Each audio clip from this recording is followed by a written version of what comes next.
దింపుని ఏం పని చేయడానికి వచ్చినా అడిగికి వచ్చినా మళ్ళీ నువ్వేం చేస్తావువే? అట్లా కొద్ది మర్యాద పిలవరాదక్క. మర్యాద నీకా? అవక్క నీ తల్లి ఈ నెత్తి మీద ఒక పాల డబ్బా పెట్టుంది.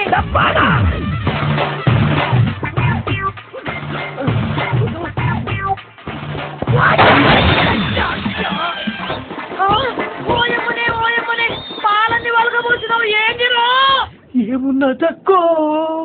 ఏమున్నదక్క కాలేస పెట్టు నీ కలుపు చల్లిచ్చినావు, పేడలు పిడికలు కొట్టించినవక్క. నువ్వు మనిషిని దానివే నీ బక్క పూర అక్క. ఈ పాదు మీద పుట్టుబచ్చదై అక్కయ్యో, నేను చేసిన బాకీ తెచ్చుకుంటానే అక్కయ్య. అక్క ఇది కూడా రాకోట్లు వేసుకో, చచ్చేలోపు నీ బాకీ తీసి చచ్చిపోతా. బాకీ తీర్చకపోతే నువ్వు సావవు, నేను సాపుదని తల్లి.